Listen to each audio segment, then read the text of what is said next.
Miren que nadie los engañe por medio de filosofías y huecas sutilezas, según las tradiciones de los hombres, sino santificad a Dios el Señor en vuestros corazones y estad siempre preparados para presentar defensa con mansedumbre y ser así entendidos de los tiempos. Aquí comienza Entendiendo los Tiempos. Con ustedes, su anfitrión, Eduardo Saladín. Gracias por estar con nosotros en su programa Entendiendo los Tiempos.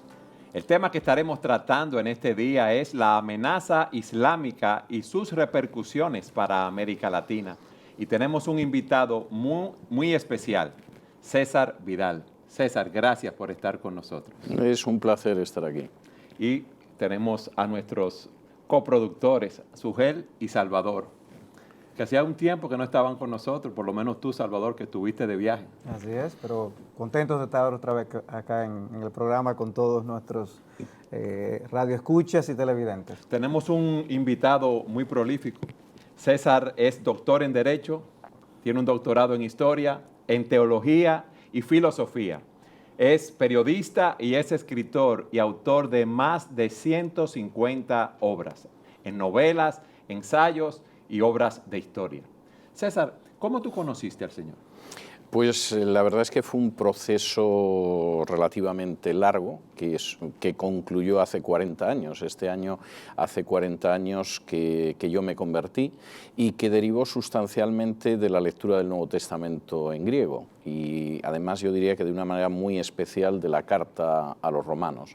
Es precisamente leyendo la carta a los romanos como en un momento determinado yo veo en el primer capítulo como Pablo sienta en el banquillo a aquellos que no eran judíos, aquellos que solamente conocían la ley natural, como en un segundo capítulo de la carta a los romanos sienta también a aquellos que conocen la ley de Dios y también son declarados culpables, y finalmente en el capítulo 3 muestra que todos estamos bajo pecado, que no podemos alcanzar por nosotros mismos la gloria de Dios, mucho menos merecer, ganar, comprar, obtener la salvación, y que la única salida al final frente a un Dios justo, que nunca declarará justo a un injusto, es el hecho de recibir mediante la fe la justicia de Cristo en la cruz, el sacrificio expiatorio de Cristo en la cruz. Eso es lo que en un momento determinado a mí me lleva a convertirme hace 40 años sin conocer ninguna iglesia evangélica, sin haber asistido jamás a un culto evangélico, sin haber recibido ni siquiera un folleto evangélico, y me va a llevar durante un espacio de aproximadamente 2 meses a ir conociendo a la gente más extraña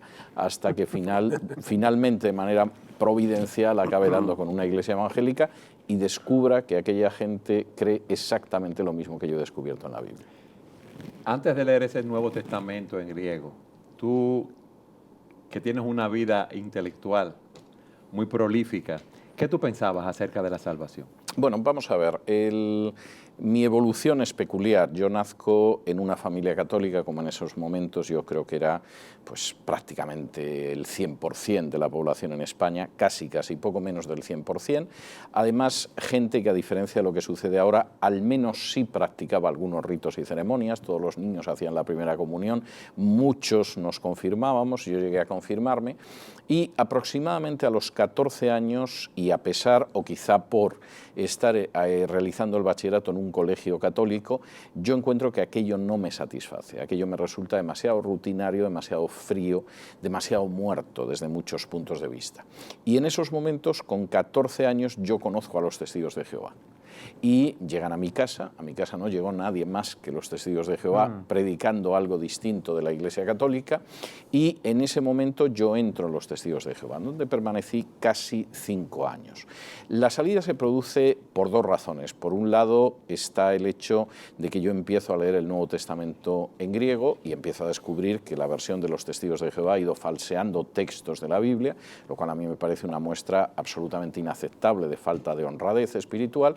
Pero por otro lado se va produciendo otro proceso. Yo llego a la universidad, acabo mi bachillerato, llego a la universidad, yo quiero compartir las enseñanzas de los testigos de Jehová con mis compañeros en la Facultad de Derecho, y la pregunta con la que yo me encuentro es: ¿por qué crees que la Biblia es la palabra de Dios y en vez de la Biblia no es el Corán o no es la Bhagavad Gita o es cualquier texto sagrado? Y en el intento de poder mostrar a mis compañeros que la Biblia es la palabra de Dios, yo empiezo a elaborar un fichero de profecías mesiánicas, porque me parece que es un argumento accesible para ellos. Comprobar que una profecía de la Biblia se ha cumplido sin ser una profecía mesiánica. Mis compañeros no tenían por qué conocer a Nabucodonosor o a Daniel o cosas de este tipo, pero todavía dentro del conocimiento normal de los españoles de la época, pues hombre, una cierta idea de la vida de Jesús, por lo menos en cuanto a los episodios, sí tenían. ¿Cuál no sería mi sorpresa cuando yo me encuentro que en Isaías 43 se dice que quien va precedido por Juan el Bautista es el propio Jehová? O me encuentro en Zacarías 11, 12 y 13, donde se dice que es Jehová el que va a ser vendido por 30 monedas de plata, y eso choca frontalmente con la enseñanza de los testigos de Jehová, que considera que el Hijo es un ser creado. Es un Dios, pero por supuesto no es Jehová Dios. El hecho de que por un lado yo descubra que no se sostiene toda la doctrina de la divinidad de los testigos de Jehová, y por otro lado descubra que han sido enormemente deshonestos al publicar una Biblia alterada para favorecer su teología, hace que yo salga, y además salga en un momento determinado con una enorme tranquilidad de conciencia, pero al mismo tiempo con una lucha interna que duró un año, en la cual yo me preguntaba si el diablo no me estaría enredando para sacarme de la única religión verdadera. Cuando se produce mi salida, yo no me fío de ninguna traducción de la Biblia. Yo me encierro a leer la Biblia exclusivamente el Nuevo Testamento en griego, el Antiguo Testamento en hebreo, muchísimo más el Nuevo Testamento, y es cuando se produce ese episodio de conversión al que yo me refiero. Una pregunta antes de continuar con ese testimonio. ¿Ya tú habías entonces estudiado griego y hebreo? Yo había estudiado 2 años de griego en el bachillerato. De hecho, mi lectura del Nuevo Testamento griego es algo también providencial que sucede en la universidad, porque yo había estudiado 2 años griego con las máximas calificaciones en el bachillerato y me daba mucha pena perder el griego. Y el único texto que yo encontré para leer en griego fue el Nuevo Testamento, en una tienda de las sociedades bíblicas. Si hubiera encontrado a Heródoto o Eurípides, pues a lo mejor mi destino espiritual hubiera sido otro, pero lo único que yo encontré fue el Nuevo Testamento. Entonces, en paralelo, mientras iba haciendo mi fichero de profecías mesiánicas y iba leyendo el Nuevo Testamento, confluyeron las dos cuestiones. En ese tiempo en el que yo ya leía con soltura el griego del Nuevo Testamento, es cuando yo empiezo a leer en hebreo también, que no me parece especialmente complicado y que no influyó especialmente en mi conversión. Es decir, hay, si se quiere, algunos pasajes del Antiguo Testamento que pudieron arrojar algo más de luz, pero para mí sustancialmente lo que me lleva a mi conversión es el Nuevo Testamento y en especial la lectura de Romanos, y una vez que yo me convierto leyendo Romanos tiene un enorme peso la manera en que a partir de ese momento yo leo Juan. Es decir, yo había leído el Evangelio de Juan en muchas ocasiones, pero el hecho de haber comprendido el mensaje de salvación tal como lo expone Pablo en Romanos, a mí me arroja una inmensa luz a la hora de entender el Evangelio de Juan. ¿Y esa afición por la historia? Eso yo creo que es algo que viene presente en mi vida posiblemente desde que yo tenía 2 o 3 años. Es decir, mi padre, en vez de contarme cuentos infantiles, que yo creo que nunca lo hizo, sin embargo sí me hablaba de episodios históricos. Y a mí me llevó una afición por la historia desde la infancia más tierna, que luego prosiguió, porque yo en realidad primero cursé mis estudios de Derecho y me licencié en Derecho, ejercí la abogacía en torno a una década aproximadamente, y en un momento determinado yo dije, bueno, tengo que saltar de este barco porque creo que no voy a poder soportar toda mi vida dedicándome al ejercicio de la abogacía, y entonces yo me dedico a estudiar historia al mismo tiempo que me dedico a defender casos en paralelo, y eso es lo que a mí me entronca, hasta tal punto que mi doctorado en Historia es anterior a mi doctorado en Derecho, a pesar de que la licenciatura fue posterior. En la Universidad Complutense de Madrid. Eso fue en Derecho, la licenciatura. La licenciatura de Derecho fue en la Complutense, el doctorado en la Alfonso X el Sabio, y la licenciatura y el doctorado en Historia fue en la UNED, donde además mi tesis doctoral recibe el Premio Extraordinario de Fin de Carrera. Es un premio que cada año solo se da una tesis doctoral y lo dieron a una tesis doctoral mía en la que yo abordaba el tema de los primeros cristianos que además eran judíos.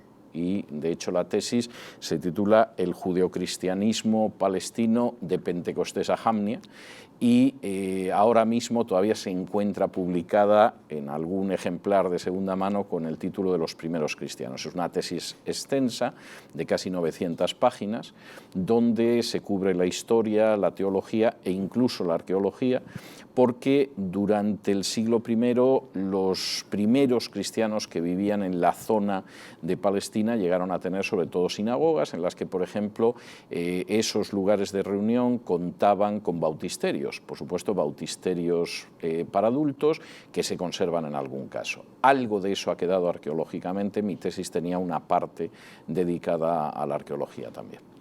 Nosotros estuvimos anoche en la charla que tú diste acerca de la amenaza islámica y sus repercusiones para América Latina. Es un tema sumamente interesante y nos gustaría entrar en ese tema, que tú primero nos hables del Islam.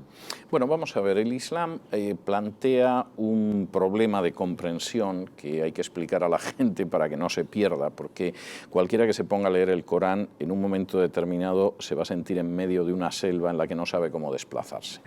En primer lugar, el Corán, que sería el equivalente de la Biblia para los cristianos, es un libro cuyas suras, sus capítulos, para que nos entendamos, están ordenados de mayor a menor, de más largo a más breve, con la excepción de la primera sura, que es Al-Fatiha, la sura de apertura, que es la primera, y luego van de las más largas a las más breves, como pasa, por ejemplo, con las cartas de Pablo, que si en el Nuevo Testamento estuvieran ordenadas en orden cronológico, empezarían con Gálatas y acabarían con la segunda a Timoteo, pero que tal y como están empiezan con Romanos y acaban con Filemón, la más larga y la más breve. Eso hace que lo que es la evolución espiritual de Mahoma sea muy difícil de seguir, porque no se va leyendo el orden cronológico. Es como si de pronto alguien empezara a leer el Evangelio de Mateo y leyera el capítulo 3 y de ahí pasara al 17 y luego al 12, etcétera, etcétera. Esto muestra, cuando uno lee en orden cronológico las suras, los capítulos del Corán, que hay dos Mahomas muy claramente definidos, o hay un Mahoma con dos fases de su vida muy claramente definidas. Hasta el momento de la llamada Hijra o Égira, es decir, el momento en el que Mahoma se marcha de la Meca y va a la ciudad de Yatrib, que luego se llamará Medina, es decir, Madinat al-Rasul Ahlaj, es decir, la ciudad del profeta o del enviado de Allah, Mahoma fundamentalmente es un predicador monoteísta. Es un predicador que dice, bueno, todos estos dioses que tenéis son falsos, hay un solo Dios. Ese solo Dios no se puede representar y en ese sentido entronca con lo que es el mensaje de la Biblia, y ese solo Dios se ha revelado en algún momento. Ha habido personajes que lo han conocido, como Abraham, como Moisés, como Jesús, y ese solo Dios os llama a ser compasivos, por ejemplo, con las viudas o con los huérfanos, a practicar la oración en dirección a Jerusalén en aquel entonces y a practicar la limosna con los necesitados, y además ese único Dios va a juzgaros en breve. La predicación inicial de Mahoma es la de un juicio final que va a ser muy temprano. No da fechas, pero que va a ser muy temprano. Ese Mahoma además es pacífico, incluso yo me atrevería a decir que pacifista. Es un Mahoma que también, aparte de ser monoteísta, es monógamo y que va a estar casado muy fielmente y muy estrechamente unido a una sola mujer, a Hadisha, que es una viuda que contrae matrimonio con él y que es una mujer mayor que él. Ese Mahoma, que se parecería mucho en muchos aspectos a una predicación al estilo de los testigos de Jehová, es decir, el fin del mundo está cerca, hay un solo Dios, por supuesto Jesús no es ese Dios, es un ser enviado por Dios, etcétera, etcétera. Tendría un cierto parecido, no es lo mismo, pero se parecería en muchos aspectos. Ese Mahoma cambia radicalmente cuando le llegan los embajadores de la ciudad de Yatrib pidiéndole que se convierta en el gobernante de Yatrib, porque es una persona con cierta autoridad moral, con cierta popularidad de ser una persona decente, honrada, y le invitan a que se ocupe del gobierno de la ciudad. Y ahí Mahoma va a cambiar radicalmente. Ahí Mahoma, en un momento determinado, después de la muerte de su esposa, se convierte en un polígamo desatado. De hecho, llega a casarse con Aisha cuando Aisha tiene solamente 6 años de edad y consuma ese matrimonio con 9 años. Va sumando esposas de tal manera que en un momento determinado una de las revelaciones del Corán le permite tener más de las 4 esposas, número máximo que puede tener un musulmán. Se convierte también en un guerrero, yo tendría que decir que además en un guerrero con una capacidad táctica notable, es decir, auténticamente un guerrero con unas capacidades de la persona que es un táctico intuitivo, que no ha pasado jamás por una academia militar, y se convierte además en un legislador. Es decir, es la persona que ya establece, por ejemplo, la ley de herencia y que establece que una mujer solo puede recibir la mitad de herencia de un varón, o que establece la ley procesal y que dice que el testimonio de una mujer vale exactamente la mitad que el de un varón. Para equilibrar el testimonio de un varón tiene que haber 2 mujeres, o que establece que es lícito golpear a la esposa si se tiene la sospecha de que su comportamiento no es el comportamiento que debería ser, etcétera, etcétera, etcétera. Y que, por supuesto, en un momento determinado, frente a un primer Mahoma que es tolerante, que es respetuoso hacia los judíos, de los que ha copiado algunas costumbres, que incluso considera mejor a los cristianos que los judíos, si lo dice, decide que el cristiano, el judío, la gente del libro, o abraza el Islam o lo único que le espera es la espada. O, en algún caso, si se rinde antes de que se inicie la confrontación, puede vivir como un súbdito de segunda clase que paga un impuesto especial, en una famosa sura, que es la sura de la espada, donde esa posición de Mahoma cambia. Ese es el Mahoma que finalmente impulsa el Islam que conocemos nosotros y que en muchas ocasiones es relativamente fácil de disfrazar o de cubrir simplemente leyendo aquellas suras del Corán donde Mahoma todavía era un hombre pues, más tolerante, pacifista e incluso monógamo. Yo tengo una pregunta, César. Oyéndote hablar anoche, ¿puede suceder que hayan grupos islámicos que lean a Mahoma y lo interpreten a la luz de ese primer Mahoma y que sean más pacifistas, y otros grupos islámicos más radicales porque interpretan a Mahoma a la luz de los últimos años? ¿Eso es posible? No, porque en última instancia el Corán no está clasificado en orden cronológico, es decir, finalmente el Islam siempre se queda con todo el mensaje final.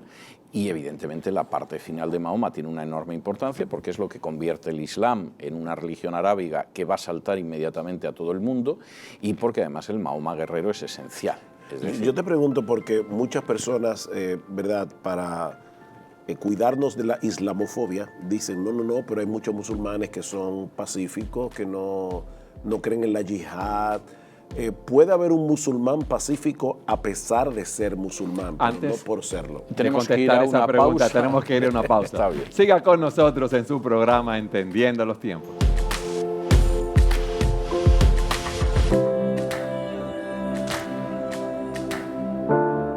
César, en el segmento anterior, Sugel hacía la pregunta, ¿se puede ser musulmán y ser pacifista? Bueno, es difícil porque dentro de lo que son los pilares clásicos del Islam, la confesión de que solo hay un Dios y Mahoma es su profeta, la peregrinación una vez en la vida al menos a la Meca, salvo que haya problemas de salud, el ayuno de Ramadán, etcétera, etcétera, todo el mundo añade un pilar más que es el yihad, que es la guerra santa. Es verdad que ha habido algún intento de algún místico musulmán por no negar el yihad, pero hablar de un yihad mayor y un yihad menor, y entonces decir que, bueno, que el yihad menor es la guerra santa, por denominarla de alguna manera, y el yihad mayor sería la guerra contra nuestros vicios, nuestros impulsos pecaminosos, etc.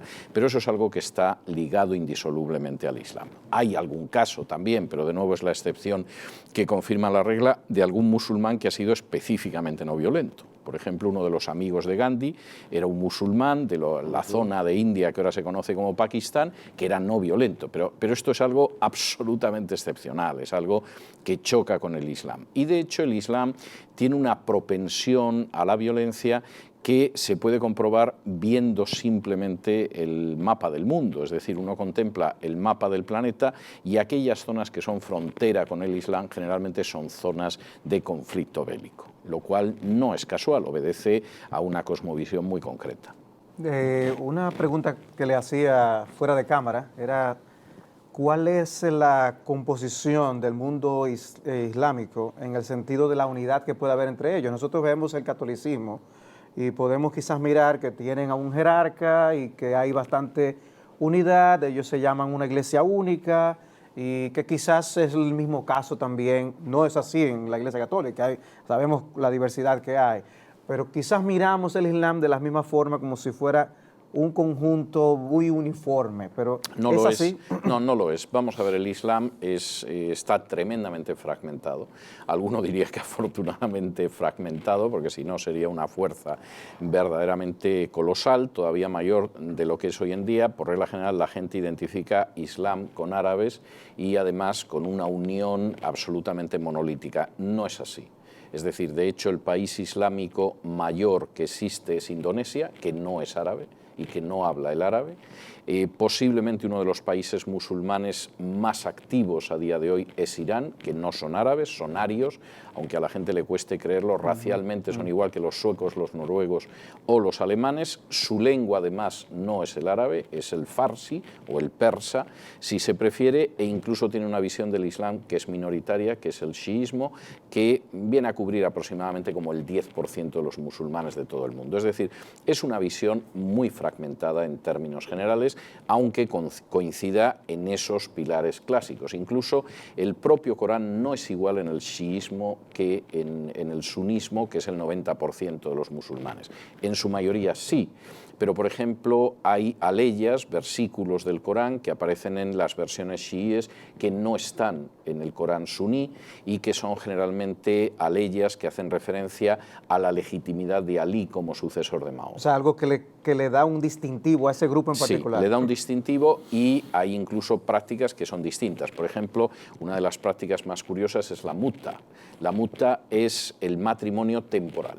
Es decir, esto dentro del sunismo es rechazado porque se considera como una forma de prostitución. Dentro del chiismo, por ejemplo, en Irán es aceptado. Es decir, yo contraigo matrimonio con una señorita para el fin de semana. Con lo cual, evidentemente, muchos dicen, bueno, aquí simplemente lo que hay es una transacción en la que esta señorita mantiene con usted relaciones sexuales sobre el fin de semana y el pago de la prostitución se identifica con la dote, ¿no? Y sería una manera de santificar de alguna forma la fornicación. Bien, eso no existe en el sunismo, es muy común en el chiismo. Y en ese sentido, digamos que hay algunas prácticas de diferencia que son importantes y el enfrentamiento es grande. Las comunidades islámicas en sí no se llevan bien, aparte de las diferencias que puede haber de tipo cultural, que puede haber de tipo nacional, etcétera, etcétera. El espectro de la guerra entre naciones islámicas o de guerras civiles, lamentablemente, no es algo extraño, es algo muy común. Eso a veces se multiplica precisamente por la pertenencia a un grupo islámico o a otro grupo islámico. Es imposible entender, por ejemplo, el caos en el que está sumido Irak o la situación por la que ha pasado Siria hasta hace recientemente poco tiempo, o lo que es la situación del Líbano, sin hacer referencia a la propia división entre musulmanes. César, nosotros sabemos que el Imperio Otomano jugó un papel extremadamente importante en la expansión del Islam. Sí. El Imperio Otomano cae al final de la Primera Guerra Mundial. ¿Qué sucede en el siglo XX? Porque tengo el temor de que se nos vaya todo el programa y no entremos en el tema, que es la amenaza islámica y sus repercusiones. ¿Qué sucede en el siglo XX? ¿Cómo está afectando esto, toda esa repartición de territorio que ocurrió allí y cómo eso impactó al Islam de manera particular? ¿Y cómo eso está ahora de vuelta impactando Europa para luego llegar a América esa situación? Latina? Bueno, vamos a ver, el Islam desde su nacimiento tiende a una fragilidad y a un guerracivilismo muy fuerte. Es decir, incluso el periodo de los denominados del califato perfecto, Abu Bakr, Uthman y Ali, que son los 4 sucesores de Mahoma, es un periodo en el cual la vida de los califas acaba de manera violenta. Es decir, ese enfrentamiento intestino del Islam no es consecuencia de una decadencia de siglos del Islam, eso empieza en el mismo momento en el que muere Mahoma. Cuando muere... Y incluso ya hay una diferencia, la muerte de Mahoma, sobre quién debía sucederle, y eso acaba con la muerte del cuarto califa del califato perfecto, que es Ali, pariente de Mahoma además, que con su muerte se produce la gran división del Islam en suníes y chiíes. Los chiíes son los seguidores de Ali. Eso hace que posteriormente las unidades políticas que van surgiendo del Islam sean frágiles. A veces tienen una extensión enorme, el califato de los omeyas, que era una familia enemiga de Mahoma, pero que consigue después del califato perfecto hacerse con el califato, es un califato que llega hasta el norte de España en occidente, hasta la India en oriente. La extensión territorial es inmensa, pero sin embargo es enormemente frágil, y esos grandes imperios van quebrando hasta que el último gran imperio islámico, como tú mencionabas, es el Imperio Otomano, que no son árabes, que no hablan árabe, que son una tribu del centro de Asia, que llega incluso hasta el centro de Europa. Cuando ese imperio, que empieza a retroceder prácticamente desde el siglo XVI, acaba colapsándose en el siglo XIX, los vencedores de la Primera Guerra Mundial, fundamentalmente Francia y Gran Bretaña, se reparten los restos de ese imperio. Y frente a las poblaciones árabes que soñaban con convertirse en Egipto, en Siria, en distintas naciones independientes, lo que hay es una serie de naciones, a veces artificiales. No era el caso de Siria, no era el caso de Egipto, pero sí es Irak, que es algo independiente, algo artificial. Lo es Kuwait, que históricamente siempre fue parte de Irak, pero que se convierte en otra nación para que la pueda controlar Gran Bretaña, etcétera, etcétera, etcétera. Ese tipo de naciones van a sufrir una enorme frustración de la Primera Guerra Mundial a la Segunda Guerra Mundial, porque en vez de la independencia van a tener un dominio francés o británico, y después de la Segunda Guerra Mundial van a sufrir otra tremenda frustración, en parte por la creación del Estado de Israel, en parte, sobre todo, porque todos los proyectos de carácter nacionalista y socialista van fracasando. Es decir, son proyectos que pueden tener bastante apoyo popular en un momento determinado, el naserismo en Egipto, el partido Baas en Irak o en Siria, etcétera, pero son proyectos que van quebrando, el sistema no funciona. Esa situación llega a un punto de enorme peligro, y inmediatamente lo voy a encajar con Europa, cuando en los años 70, cuando nadie lo esperaba, en Irán triunfa la revolución islámica. Y digo cuando nadie lo esperaba porque una de las características de los ayatolas durante siglos es que se mantuvieron al margen de la política. Es decir, era el sabio que conocía el Corán, que conocía los hadís, que interpretaba la ley islámica, pero que, a diferencia de otros clérigos, por llamarlos de alguna manera islámicos, en otras partes del mundo no entra en política. Aquí no solo entran en política, absorben la política, crean un Estado islámico, y además es una revolución que sigue viva. Es decir, es la última gran revolución del siglo XX, y a diferencia de otras revoluciones como la rusa, no solo no ha muerto, sino que sigue pujante. Esa situación va a provocar en todo el mundo islámico, en mayor o menor medida, una nueva esperanza. Es decir, aquí hemos fracasado porque hemos intentado medidas nacionalistas, medidas socialistas, etc. Y, sin embargo, lo que tenemos que tener es más Islam. Si tenemos más Islam, vamos a volver a un supuesto pasado dorado que no existió nunca, pero es muy fácil creer en un pasado dorado en muchos pueblos, y eso va a permitir que salgamos adelante. Esa situación, digamos que adquiere dos elementos de enorme peligrosidad. Primero, porque en un momento determinado, en este siglo, se provocan una serie de intervenciones en Oriente Próximo que, lejos de estabilizar la zona, la desestabilizan de una manera que sigue inestable. Es decir, seguimos en una guerra en Afganistán, seguimos en una guerra en Irak. La guerra de Siria está terminando, pero no por Occidente, sino por la intervención rusa, lo que además implica gastos inmensos. Es decir, aparte del coste humano, pensemos que la guerra de Irak, solo lo que se gastó hasta el año 2010, y de eso ya hace bastantes años, hubiera servido para pagar el cuidado médico a todos los habitantes de Estados Unidos por medio siglo. Wow. Es decir, el gasto de estas guerras es inmenso, pero además esto se suma a otro factor terrible. Cuando la gente que está sufriendo esa situación en Irak, en Siria, en Líbano, en otras partes de Oriente Próximo, decide huir, no huye en su mayoría hacia países islámicos. Es Es verdad que muchos van hacia Turquía, porque es un país casi en términos de nivel de vida mediterráneo, europeo. Hay otros que van a Jordania, pero Jordania es un país con una población pequeña y la mayoría va catapultada hacia Europa.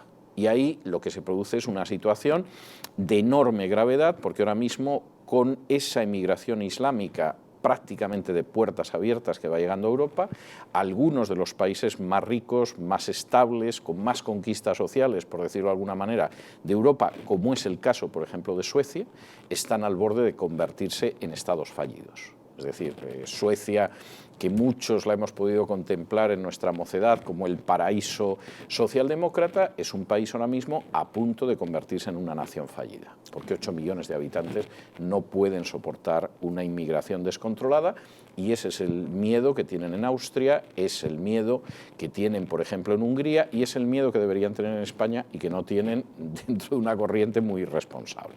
De modo que esa es la situación que hay. Hispanoamérica es distinto. Hispanoamérica tiene peligros en relación con el Islam, pero tiene algunas grandes ventajas. Por ejemplo, hay un océano por medio. Es mucho más fácil pasar el estrecho de Gibraltar o entrar directamente en el territorio del este de Europa que cruzar el Atlántico. La gente no va a subir en una barca y va a cruzar el Atlántico desde Oriente Próximo porque es imposible.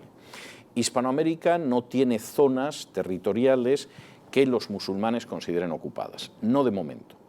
Es decir, aquí no va a haber un grupo islámico que diga mi territorio está invadido por fuerzas extranjeras, sea Cisjordania, sea el Líbano, sea Afganistán, sea Irak, sea Siria. A menos que se produzca la conversión de alguna zona de Hispanoamérica, ese es un peligro que no existe tampoco. E Hispanoamérica no tiene alicientes de carácter económico como para querer venirse en masa. Es decir, el musulmán que llega a Hispanoamérica tiene que ver cómo se gana la vida. No tiene la facilidad que tiene en otros sitios. Bueno, el musulmán que llega a España no tiene que ver cómo se gana la vida, el Estado le da la vida. La facilidad. Y en algún caso pues se da la circunstancia de que esa persona, después de arraigarse en España, se vuelve a Marruecos o Argelia y sigue recibiendo las ayudas sociales españolas, con las cuales puede vivir verdaderamente como un califa en su país de origen, y nadie le va a quitar esa ayuda social. Eso es impensable en Hispanoamérica. Eso le da una cierta ventaja a Hispanoamérica. Pero al mismo tiempo sí hay una serie de circunstancias que convierten en peligroso el Islam dentro de Hispanoamérica. Por ejemplo, los primeros intentos de grupos islámicos por penetrar mínimamente en Hispanoamérica son de los años 70. No pretenden arraigarse en Hispanoamérica, pretenden en todo caso recibir donaciones de musulmanes que habían emigrado a Hispanoamérica, libaneses, sirios, etcétera, que muchas veces son pequeñas comunidades muy laboriosas, que han trabajado mucho, que tienen una cierta prosperidad y que se supone, por ejemplo, que van a dar dinero a la causa palestina. En general no daban dinero a la causa palestina, es decir, no tenían ningún interés en entrar en esto, pero esa es la primera penetración que se produce en los años 70. A veces abrazos de la OLP, de la Organización para la Liberación de Palestina, con los sandinistas, no más allá de la fotografía. Esa situación empieza a cambiar de manera radical en los años 80, cuando a Hispanoamérica llega Hezbollah. Hezbollah es una milicia libanesa sostenida por Irán que tiene un enorme prestigio internacional porque ha derrotado a Israel en el campo de batalla. Es decir, este es uno de esos episodios que no recordamos porque generalmente nuestra visión del conflicto de Oriente Medio suele ser muy hollywoodiense y todo el mundo pues a lo mejor conoce el rescate de los secuestrados de Entebbe en Uganda, sí. Pero por supuesto no tienen idea de que el ejército de Israel fue derrotado en el sur del Líbano por una milicia muy inferior numérica y armamentísticamente después de tener ocupado el sur del Líbano. Y curiosamente el relato de lo que eso ha significado para Israel no lo ha hecho Hollywood, lo ha hecho Israel. Alguna de las mejores películas israelíes de los últimos años, como es el caso de Beaufort, que es una película, una gran película, pero al mismo tiempo muy angustiosa, es el hecho de un ejército que es más fuerte numéricamente, armamentísticamente, pero que en un momento determinado una milicia consigue derrotarlo y expulsarlo del territorio. Para Occidente, la mayoría, salvo que Hezbollah pone ocasionalmente bombas, no significa nada. Para el mundo islámico son unos héroes que han vencido un adversario muy superior que es Israel. Hezbollah muy posiblemente es la responsable de los 2 únicos atentados terroristas islámicos en suelo americano. Uno es, y los 2 además en represalia a acciones del ejército israelí en el Líbano. Uno es el atentado contra la Embajada de Israel en Buenos Aires, el otro es el atentado de la AMIA, atentado terrible que aparte de docenas de muertos causa centenares de heridos, porque se vuela el edificio de 7 plantas de la mutua argentino-israelí en Buenos Aires. Y los 2 además son respuestas a atentados muy concretos del ejército israelí. No ha habido más atentados. No sabemos si los va a haber en el futuro. Pero en estos momentos el Islam plantea, primero, que tiene una presencia de Hezbollah muy fuerte en la famosa triple frontera de Paraguay, Argentina y Brasil, y de hecho tiene una presencia muy fuerte que se dedica al blanqueo de dinero, fundamentalmente para financiar el terrorismo islámico. El Islam, al mismo tiempo, está aprovechando la situación diplomática o de viaje sin visa de zonas especiales como es Trinidad y Tobago. Y de hecho sabemos que hay terroristas islámicos que, dada la facilidad que tienen los ciudadanos de Trinidad y Tobago de viajar sin visa, pues efectivamente ha estado enviando a esta gente de Trinidad y Tobago a las Bahamas, y las Bahamas es simplemente un saltito al sur de la Florida. Entonces, si se van a producir acciones terroristas, pues todos deseamos que no sea así, pero realmente es muy fácil que sea. Ha habido una presencia en Surinam, que es muy clara, y yo creo que hay un elemento que todavía no ha dado ningún fruto, pero que potencialmente es muy peligroso, y es el intento de extender el Islam entre las etnias indígenas. En el sentido de que efectivamente entre las etnias indígenas hay una carga suficiente de resentimiento contra lo que ellos creen que es el cristianismo, contra el poder colonial primero, contra el poder republicano después, que haría que esas etnias indígenas abrazaran el Islam. Y eso en estos momentos implica las misiones de expansión del Islam entre los mapuches, en zonas de Argentina, lo está implicando en algunas zonas de Centroamérica, o incluso el crecimiento del Islam en poblaciones hispanas especialmente frustradas en Estados Unidos, donde curiosamente buena parte de la gente que ahora mismo forma parte de grupos muy radicales, partidarios de la violencia en Estados Unidos, no son anglos, no son negros en su mayoría, son hispanos. Empiezan a surgir nombres de hispanos. De trasfondo católico, es decir, el hispano que ha llegado de Puerto Rico, de México, generalmente, que se siente absolutamente frustrado por la sociedad norteamericana, que considera que no le escucha, que es injusta con él, que le trata de mala manera, y que de pronto descubre en el Islam un mensaje contrario a la visión occidental y que le parece que es de redención de la injusticia que perpetra contra él esa sociedad occidental. O sea que lo mismo que ha ocurrido con algunos europeos que se han tornado o volcado hacia el islamismo y aún para estar dispuestos a unirse al yihad y mudándose a esas tierras, algo así está empezando a ocurrir en Hispanoamérica. Sí, con un matiz importante. En el caso de Europa, la mayor parte de los musulmanes no son de origen europeo, originalmente, proceden de Oriente Medio, proceden del norte de África. Algunas personas se han convertido al Islam por matrimonio. El caso de la muchacha o del hombre que se casa con una persona que es musulmana y que, en fin, prácticamente es la única vía para que pueda contraer matrimonio. Y luego sí se ha producido la conversión de otras personas aisladas que, curiosamente, en muchos casos proceden de grupos ya radicales, violentos de extrema izquierda. Por ejemplo, es curioso que en España hay un porcentaje no pequeño de gente que ha abrazado el Islam que circulaban en torno al entorno de la organización terrorista ETA. Y esta gente ha pasado del marxismo, nacionalismo, independentismo de ETA a abrazar el Islam, considerando que el Islam puede ser un ariete para desestabilizar el sistema.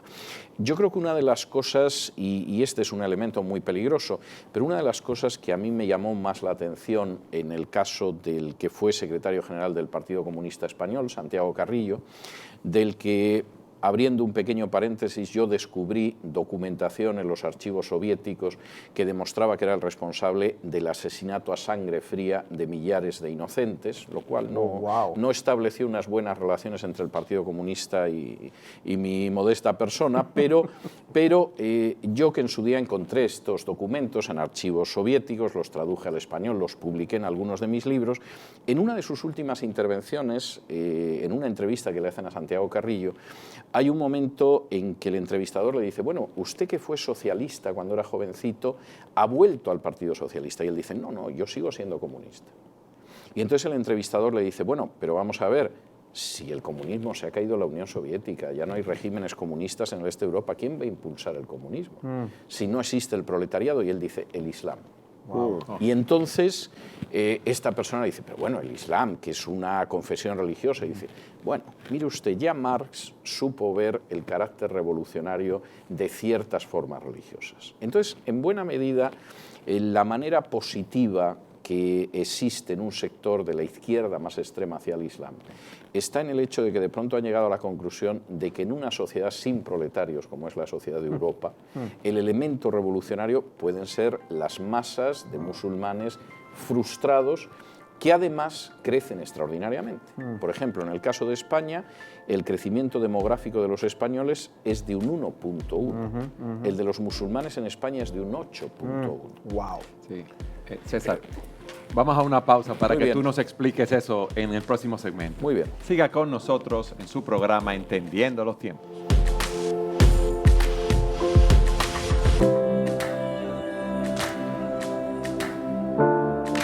César, en el segmento anterior tú nos hablabas de la tasa de natalidad de los musulmanes en esos países. Bueno, hay una cuestión que a mí me parece que es indiscutible. Se puede cerrar los ojos, se puede practicar la estrategia del avestruz y meter la cabeza debajo de tierra e intentar no verlo. Europa está al borde de su extinción. Y está al borde de su extinción. Al borde de su extinción cultural. El continente europeo no se va a hundir en el mar, o al menos no hay indicios en ese sentido, pero como cultura está al borde de su extinción. Y al borde de su extinción por dos razones fundamentales. Por un lado, una ideología de género que ha ido quebrando totalmente de manera demográfica a Europa. Pensemos que, por ejemplo, cuando en España se aprueba eso que se llama la salud sexual y reproductiva, que es la manera bonita, atractiva y agradable de denominar la destrucción de una vida mediante el aborto, en España en ese año se producen poco más de 400 abortos. Al año siguiente, en el primer año de existencia de esa ley, los abortos superan los 16.000. Wow. Es decir, de un año a otro pasamos en casi 16.000 de golpe. Esa cifra va creciendo y va creciendo sin parar, es decir, lejos de controlar el número de abortos, etcétera, que es la propaganda que se suele hacer, es decir, en el momento en el que esto es legal, pues son un número pequeño, quedan cifrados ahí, nadie corre riesgo, nadie tiene que ir a abortar al país de al lado, etcétera. Esto es mentira. Y de hecho, cuanto más libre es un país en ese sentido, mayor número de personas viene a destruir vidas a ese país. En España, en un momento determinado, los abortorios se convierten en un gran negocio. Y es el negocio de la muerte. Bien, en estos momentos España tiene un número de abortos al año cercano a los 100.000. Wow. A los 100.000. A los 100.000. Es decir, estamos hablando de que en un momento determinado eran 400 y pico, y hemos conseguido llegar a una cifra de 100.000. Hay años que son 105, 106.000, hay años que son 97, 98.000, pero estamos hablando de un término medio de 100.000. En medio de esa situación, en la que España ha decidido suicidarse, y además ha decidido suicidarse con la clase política guiando al pueblo a suicidarse, como el flautista de Hamelín iba tocando su flauta y llevaba las ratas para lanzarlas al abismo, y sé que el paralelo no es agradable, pero verdaderamente es muy común. Es así. Ese suicidio que sucede en España es un suicidio que se produce demográficamente prácticamente en toda Europa. Por si eso fuera ya poca desgracia, se produce una afluencia masiva de musulmanes. Hay zonas de Europa en estos momentos que uno no las diferenciaría de ciudades del norte de África, por ejemplo. Quien vaya ahora mismo a Marsella, ciudad francesa por antonomasia, bueno, que incluso ha generado películas y novelas específicamente centradas en Marsella, en fin, eso era, pero algo enormemente francés. Bueno, pues Marsella ahora mismo no se diferencia de una ciudad de Argelia o de Marruecos. Tiene barrios enteros que la población es únicamente islámica. En un país tan increíblemente nacionalista como Francia, de pronto uno tiene que ver cómo en una copa de fútbol, en un momento determinado, mientras se interpreta el himno francés, el himno nacional francés, la marsellesa, pues resulta que los franceses musulmanes que ya nacieron franceses, que son hijos o nietos de inmigrantes musulmanes, abuchean el himno nacional francés. Impresionante. Lo cual es absolutamente impensable. Entonces, Europa va camino de su extinción. Y de hecho son muy pocos los dirigentes europeos que son conscientes de esa situación y que por supuesto son satanizados y despellejados en los medios de comunicación. Es decir, sucede con el actual presidente austriaco, que es muy joven, ya ha ganado las elecciones, diciendo Austria tiene 8 millones de habitantes, o defendemos nuestras fronteras, o estamos perdidos. Es el caso de Víctor Orbán, que además es creyente y es el presidente de Hungría, al que no hay día que no se escupa en los medios de comunicación, porque Hungría tiene también 7 o 8 millones de habitantes y va a desaparecer como tal. Y por supuesto, y esto es indiscutible, es el caso de Vladimir Putin, que ha dicho que no tiene ningún problema en que los musulmanes rusos construyan mezquitas, pero que no va a permitir que el rey de Arabia Saudí se dedique a financiar las mezquitas en Rusia, a menos que les dejen a ellos financiar iglesias también en Arabia Saudí. Lo cual, dicho sea de paso, me parece bastante sensato. Entonces, hay países, por ejemplo, Holanda en la próxima década, y la próxima década está a la vuelta de la esquina, ya va a tener más de un 50% de la población que es musulmana. Wow. Están intentando desde hace 3-4 meses controlar la inmigración, pero esa batalla ya está perdida. ¿Por qué no pueden controlar la inmigración? Vamos a ver, porque no quieren controlarla. Es decir, el gran problema es que la sociedad europea ha sido sometida a un lavado de cerebro de tales dimensiones que teme más a la denominada islamofobia que a su destrucción. Y voy a poner un ejemplo que además es de hace apenas unos meses. Hace muy poquitos meses se produce un atentado terrorista islámico en Barcelona y en una población de la costa de Cataluña. Este atentado, que no es que sea un musulmán asesinando a alguien, una persona que asesina a otra, puede ser católico, puede ser Hare Krishna, puede ser musulmán, no tiene mayor importancia. No, aquí es un atentado terrorista en el que la persona además grita el Alá es el más grande, el Allahu Akbar, y efectivamente, claro que identifica ese acto de violencia con una visión religiosa. La manifestación que tiene que producirse a favor de las víctimas de ese atentado, de los pobres inocentes que están por la calle y a los que se ha asesinado en ese atentado, se convierte en Barcelona en una manifestación contra la islamofobia y contra España. Es decir, es una sociedad enferma. Entonces, claro, imagínense ustedes, porque esto es terrible, pero muestra, es verdaderamente una radiografía de lo que está pasando en Europa. Ustedes imagínense, Dios no lo quiera, que en Santo Domingo hay un atentado islámico. Y en ese momento, bueno, en medio del dolor de la población, de las víctimas, de la gente que ha muerto, etcétera, lo primero que hacen los políticos es dedicarse a proteger a la familia de los terroristas, a decir que lo importante es que nadie los moleste, los pueda inquietar, etcétera, etcétera. A continuación, aprueban fondos públicos para cuidar a la familia de los terroristas. No a la familia de aquellos que han muerto en el atentado, sino a la familia de los terroristas, que seguramente estará muy afectada. Y a continuación convocamos una manifestación en Santo Domingo en contra de la islamofobia y le echamos la culpa de esto, pues no sé, a Donald Trump, que si abriera más las fronteras, pues no se producirían estos fenómenos. Bueno, esto lo contamos. Y cualquier dominicano que lo oiga dirá, pero este señor, ¿qué disparate está diciendo? Este señor está simplemente contextualizando lo que ha pasado en España, en República Dominicana, para que la gente se dé cuenta de a qué situación hemos llegado en Europa. Voy a ir con otro caso más grave, si cabe, que este. En la pasada Nochevieja, en la noche de fin de año, se producen en varios lugares de Europa agresiones contraeuropeas por parte de grupos de musulmanes. Agresiones que a veces eran insultos, a veces eran vejaciones, a veces eran tocamientos, hubo violaciones, hubo robos. Reacción en toda Europa. Y cuando digo toda Europa estoy hablando de Holanda, estoy hablando de Alemania, estoy hablando de Suiza, estoy hablando de Gran Bretaña. Silencio. Silencio ante esos abusos. Silencio sobre esa cuestión, no decir nada, que no salga a los medios de comunicación, no sea que se desarrolle una corriente de pensamiento islamófobo. Claro, hay un momento en que la violada consigue que en una radio cuenten su caso. Hay un momento en que la pobre muchacha a la que han manoseado una veintena de musulmanes consigue que en una televisión aparezca. Ha habido algún caso en que alguien tomó un vídeo con un smartphone y se ha podido proyectar. Y entonces ya no se puede contener esa situación. ¿Cuál es el objetivo?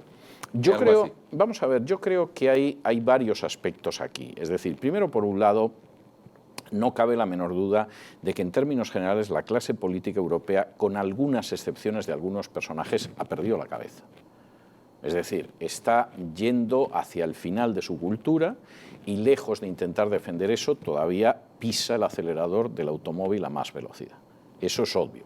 Ahora, también hay planes bastante claros en ese sentido. Por ejemplo, George Soros, que gasta miles de millones de dólares en modelar el mundo del futuro, hace apenas una semana yo me encontraba en Buenos Aires dictando unas conferencias y me llega un comunicado de Nigel Farage, que es un todavía eurodiputado británico, en el que dice, bueno, no paramos de hablar de la manera en que Rusia interviene en nuestra política, en la Unión Europea. ¿Por qué alguien no habla de Soros? Soros tiene en su lista a la tercera parte de los eurodiputados. Yo había dado esa noticia en mi programa de radio como medio año antes y di el nombre de todos los eurodiputados españoles que aparecían en la lista de una de las organizaciones de Soros como diputados que van a avanzar nuestra agenda. Di los españoles, porque si doy lo de todos los países, ese día no hubiéramos hecho otra cosa en 2 horas de programa de radio. Pero esto es muy importante. Primero eran diputados que iban de la extrema izquierda a la extrema derecha. Y, por supuesto, todos los partidos de en medio e incluso partidos independentistas en Cataluña o en Vascongadas en España. Es decir, Soros tiene respaldo no solo de la izquierda, sino de los partidos conservadores y de los nacionalistas. Segundo, Soros consideraba que esta gente iba a apoyar su agenda por 2 razones fundamentalmente. Había algún diputado, alguna diputada, donde daba una tercera razón, una cuarta razón. Pero fundamentalmente en todos los casos se daban 2 razones. Apoyaban la ideología de género y apoyaban la entrada indiscriminada de musulmanes en Europa.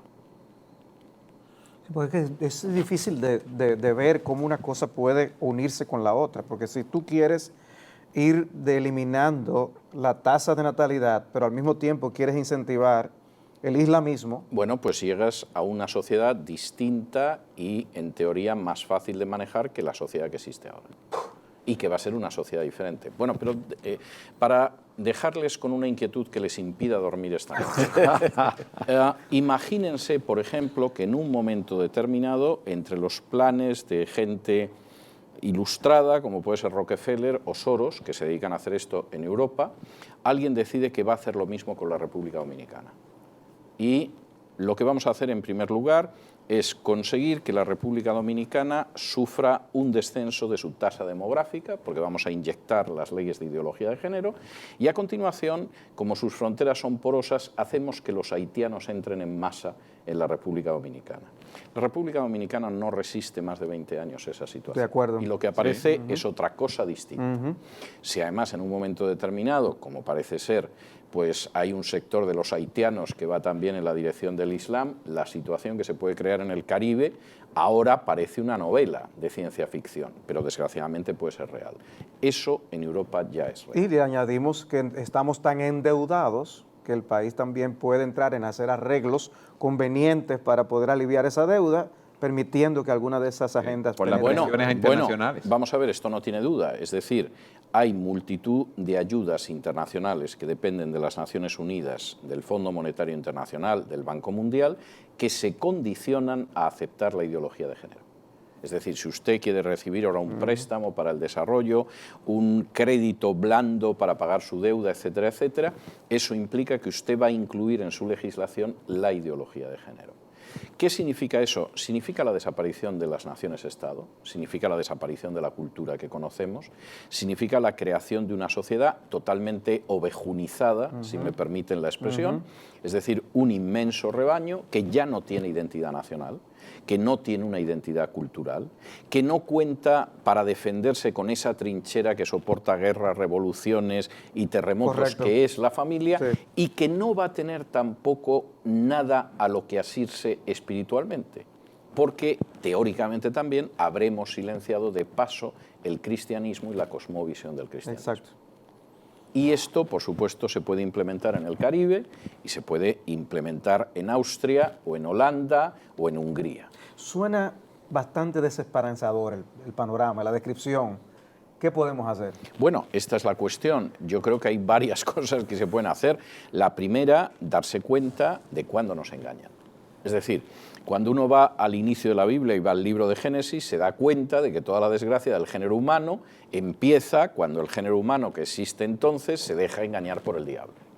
Y cuando efectivamente le dicen, bueno, vas a ser como dioses, no te equivoques, esto no va a tener malas consecuencias, el bien y el mal lo decides tú, etcétera, etcétera, y vas a ser como Dios, el género humano decide dar ese salto y es un salto en el abismo cuyas consecuencias trágicas vivimos hasta el día de hoy. El primer aspecto es poder discernir entre lo verdadero y lo falso. Y es una tarea que exige mucha preparación porque en estos momentos más del 80% de la información que aparece en agencias de prensa, en radio, en televisión, incluso en los dibujos animados de los niños o los documentales, depende de tan solo 8 transnacionales. Wow. De modo que el primer aspecto es hay que discernir lo verdadero de lo falso. El segundo aspecto importante para mí es no tener miedo. Es decir, yo sé que efectivamente en el libro de Apocalipsis, cuando hace la lista de los que van al lago de fuego y azufre, los primeros son los cobardes. Cosa que no se suele recordar y no se suele predicar, pero yo creo que es indispensable no tener miedo. Amén.